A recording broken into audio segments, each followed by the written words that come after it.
Welcome to MacroPulse and welcome to 2025. As we enter the new year, we ask ourselves, what was the key surprises last year and how could it impact growth in 2025? The first one was the GNU. The elections in South Africa last year, nobody foresee a government of national unity. Since then, we've seen the popularity of the GNU improves as people believe that this new body could bring reform and growth reform back into the economy. So 60% of the population currently believes that the GNU is putting us on the right path. And this will be key as we go into 2025 and 2026 next year, when we will face the next local government elections. You can potentially expect more political noise to start to emerge again.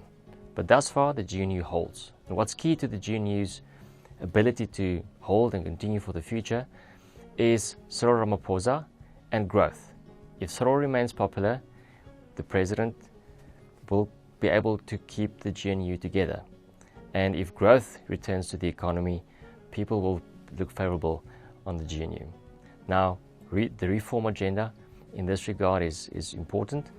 And a most recent study by the BER, Bureau of Economic Research, has shown that we could improve the country's growth by 1 to 1.5% if we bring in some of the reforms. And in particular, they've pointed out investment as well as exports.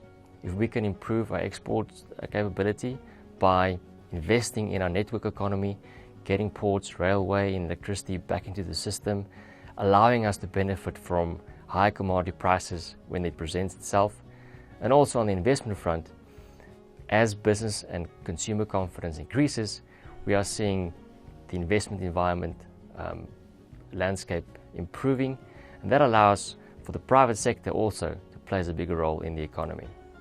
These two things could easily see the economy grow at close to 3 and even above 3%.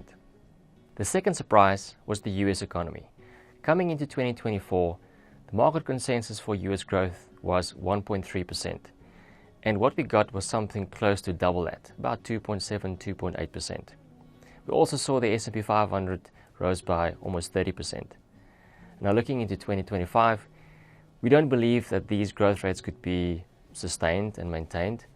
And therefore we think we're probably looking at a growth that's surprising to the downside relative to current expectations. Currently the market sees the US economy growing at about 2.1%, and we think that risks us to the downside. The reason for that is we are seeing a slowing labor market, robust but slowing labor market. Interest rates are still fairly high, which means that overall conditions are still fairly tight. And now we also have to deal with Trump's trade policies as well as immigration policies, which could be growth detrimental.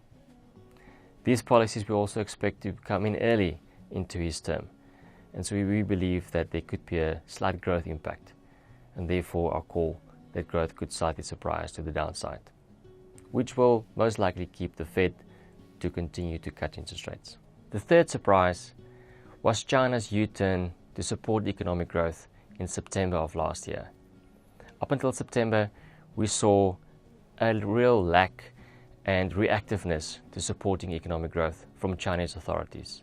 And then from September, we saw the authorities started to cut interest rates, they've cut mortgage rates, they've cut restrictions to be able to buy property. We haven't seen yet the full fiscal package which we are being promised, but we believe that that will come in the next couple of months with the new NPC meetings coming up. And we believe that these fiscal policy measures will be allowed to stimulate the consumption as well as support and stabilize the property market. We've also saw more recently that monetary policy will become more loose and also supporting economic growth. However, the growth outlook remains fairly unpredictable and uncertain, given still the impact of trade tariffs potentially on China, and to some extent for us to see how these policies that will be put in place by the authorities will eventually impact the economy.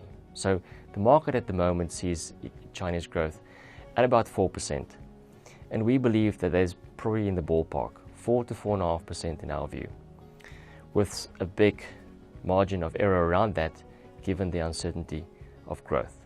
But we believe that there's a definite intent and willingness by the Chinese authorities to support growth, at least from a cyclical perspective.